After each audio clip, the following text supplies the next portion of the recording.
Hello. Um, I wanted to show you the two different models we have for the schemes.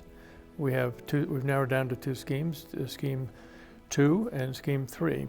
Um, uh, Scheme 3 is more of a one-level scheme that has all of the passenger flow on the same level, and the ground transportation center is down below, and the parking is underneath.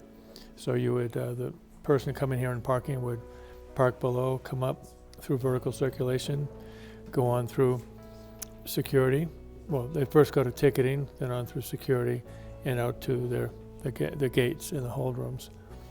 On Scheme 2, you would come in through ticketing, go around to security, and then up to the hold rooms. The big difference between the two is that on 2, it's more of a consolidated or a compact floor plan, and the hold rooms are above a level from the ticketing, baggage, and security. Both schemes are anticipating quite a bit of glass for natural light and a connection to nature, the biophilic experience that helps with your de-stressing you in your travel.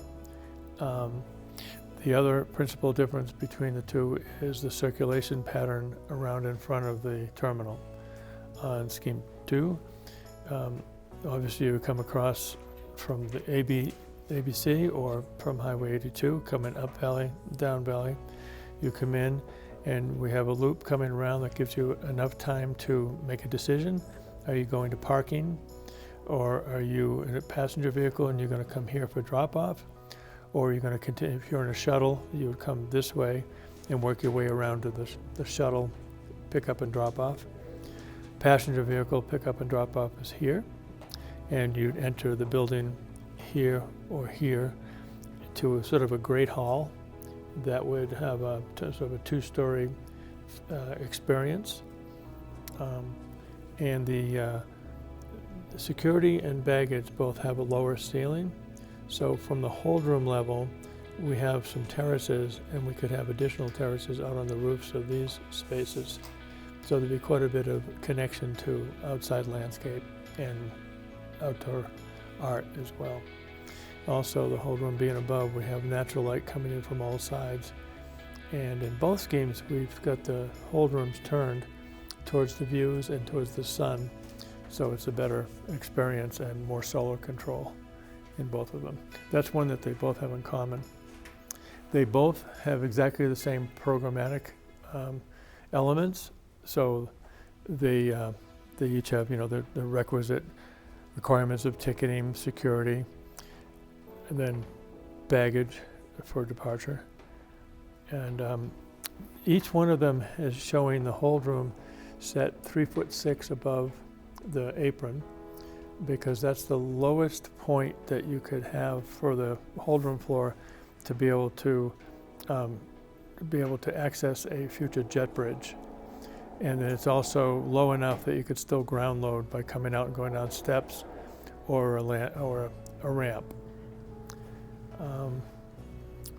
So the footprint of this one is much more spread out. It has parking underneath, and this one is much more compact and has the parking to the sides. This is probably more similar to the experience today, where you come in a passenger vehicle in a distinctly different way than you come in for taxis and limos. And the GTC, or the Ground Transportation Center, is set up so that it's a very visible element for people taking multimodal transit, public transit, whether it be by bus, shuttle, or future light rail. And it becomes a front entry to the terminal, or it's standalone as a transit center for people using the transportation. This also has the opportunity to have more or less a great hall that you come into, so it forms a community space where people coming and going from travel participate in a common living room kind of experience that could really speak to Aspen. And they also, when you're arriving and going to your plane, a friend might be coming off from another plane, and you get to interact with each other, kind of unlike the experience that the current airport where you're totally separated.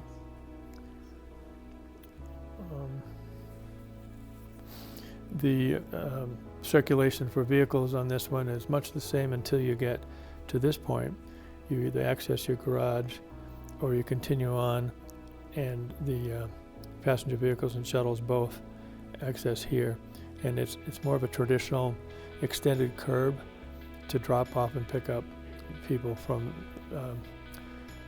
passenger vehicles. Shuttles and buses would be from the transportation center down below, which would be a covered area below a raised roadway.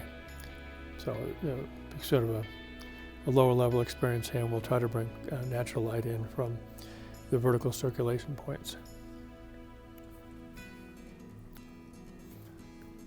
I think that's all I've got.